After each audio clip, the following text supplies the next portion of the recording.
আসসালামু আলাইকুম। আজকে আমরা আলোচনা করব ভোল্টেজ নিয়ে। ভোল্টেজ কি? তো আমরা প্রথম ক্লাসে জেনেছি কারেন্ট সম্পর্কে। এখন আমরা আসি ভোল্টেজ নিয়ে। ইলেকট্রিক্যাল সার্কিটের ভোল্টেজ কি সেটা নিয়ে আলোচনা।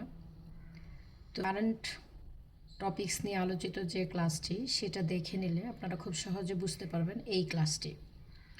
তো বোঝার সুবিধার্থে আমি স্টেপ বাই স্টেপ দিচ্ছি, কারণ আমি জানি যে স্টুডেন্টরা কোনটার পর কোনটা পড়ালে বা জানলে তাদের সুবিধা হবে বুঝতে। তো ইলেকট্রিক্যাল সার্কিটে পরিবাহীর মধ্যে অসংখ্য ইলেকট্রন থাকে, সেটা আমরা জানি, প্রথম ক্লাসে জেনেছি। এই ইলেকট্রন সমূহের ফ্লোর যে রেট সেটাকে আমরা কারেন্ট বলেছিলাম। তো ভোল্টেজ হচ্ছে চাপ। ভোল্টেজ কি? ভোল্টেজ হচ্ছে এক কথায় চাপ। এই পদার্থের মধ্যকার ইলেকট্রনসমূহ প্রথমে মুক্ত অবস্থায় থাকে। এই ইলেকট্রনসমূহ যখন একটা আরেকটাকে ধাক্কা দেয়, সেই ধাক্কা দেওয়ার রেটটাকে আমরা বলেছিলাম কারেন্ট।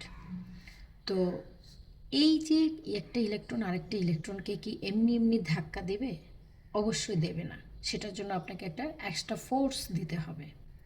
এই যে আপনি পদার্থের মধ্যকার এই ইলেকট্রনসমূহকে স্থানচ্যুত করতে যে ফোর্স বা বল প্রয়োগ করতে হয়, অ্যাকচুয়ালি সেই ফোর্স বা বলটাকেই আমরা ভোল্টেজ বলছি। তাহলে আমরা যদি খুব সহজেই বুঝি যে এই যে একটা হচ্ছে সোর্স, এটা হচ্ছে সোর্স।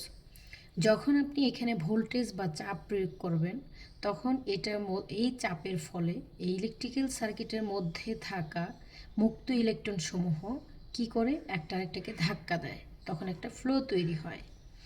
তো এই যে ফ্লো তৈরি হয় এবং সেটা লোডের মধ্যে দিয়ে যখন প্রবাহিত হয়, তখন সেই লোডটা চলে বা জ্বলে। এখানে যদি লাইট থাকে তাহলে সেটা জ্বলবে, যদি ফ্যান থাকে তাহলে সেটা ঘুরবে।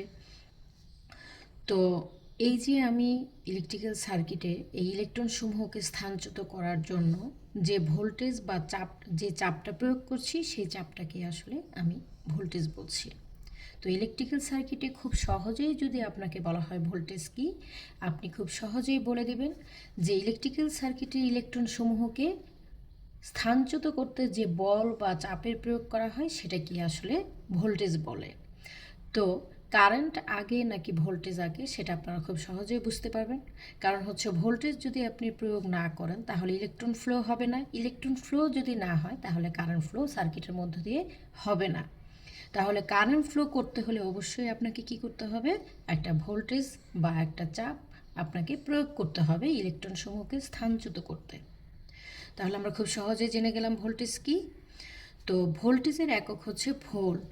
ভোল্টেজের একক হচ্ছে ভোল্ট। ভোল্টেজ এর একক যদি বলি তাহলে সেটা ভোল্ট হয়, এবং এই ভোল্টেজকে আমরা ভি, ক্যাপিটাল ভি অথবা স্মল ভি দিয়ে প্রকাশ করতে পারি। এই ভোল্টেজকে আমরা ক্যাপিটাল ভি অথবা স্মল ভি দিয়ে প্রকাশ করতে পারি। ভোল্টেজের একক হচ্ছে ভোল্ট। কোনো ইলেকট্রিক্যাল ইকুইপমেন্টের গায়ে যদি আপনি লেখা থাকে, এরকম যদি দেখেন যে ভি ইকুয়াল টু হচ্ছে 10 ভোল্ট, তখন আপনি বুঝে নেবেন যে এখানে ভোল্টেজের ভ্যালু দেওয়া আছে এবং সেই ভোল্টেজের ভ্যালুটা দেওয়া আছে 10 ভোল্ট। তো আমরা বাসাবাড়িতে নর্মালি যেগুলো দেখেন সিঙ্গেল ফেজ কানেকশন, সেগুলোতে কিন্তু 220 ভোল্ট লেখা থাকে, বা ইলেকট্রিক্যাল অ্যাপ্লায়েন্স যেগুলো আপনি বাসাবাড়িতে ইউজ করেন সেগুলো হচ্ছে 220 ভোল্টের হয়ে থাকে। তো এই 220 ভোল্ট মানে হচ্ছে আপনি যে ইলেকট্রিক্যাল সোর্সটা লাগাচ্ছেন সেটাকে তাকে চালাতে হলে, কোনো ইলেকট্রিক্যাল ইকুইপমেন্টের গায়ে যদি এই লেখাটা থাকে, তখন আপনাকে বুঝতে হবে যে ওই ইলেকট্রিক্যাল ইকুইপমেন্টটাকে আপনাকে চালাতে হলে এখানে সোর্স হিসেবে 220 ভোল্ট সাপ্লাই দিতে হবে। এটা তার ম্যাক্সিমাম রেঞ্জ। এটা থেকে যদি খুব বেশি হাই থাকে তাহলে আপনার ইলেকট্রিক্যাল ইকুইপমেন্ট ক্ষতিগ্রস্ত হওয়ার সুযোগ থাকে। তো আমরা জানলাম তাহলে ভোল্টেজ কাকে বলে বা ভোল্টেজটা কি। তো আপনাদের যে টপিক্সটা নিয়ে আলোচনা করলে সুবিধা হয়, বা আপনারা যে টপিক্সটা নিয়ে আলোচনা মানে যে বিষয়ে আপনারা জানতে চান সে বিষয়ে আমাকে অবশ্যই কমেন্ট করে জানাবেন। আর তাছাড়া আমি নিজেও চেষ্টা করব যে স্টেপ বাই স্টেপ কোন বিষয়টি নিয়ে আলোচনা করলে আমাদের যারা ডিপ্লোমা ইঞ্জিনিয়ার আছেন, যারা ইলেকট্রিশিয়ান আছেন, যারা খুব জুনিয়র লেভেলের আছেন, খুব সহজেই টপিকসগুলো বুঝতে পারেন বা আলোচনা বুঝতে পারেন, সেভাবে স্টেপ বাই স্টেপ আলোচনা করার চেষ্টা করব আমি আপনাদের জন্য। ধন্যবাদ সবাইকে।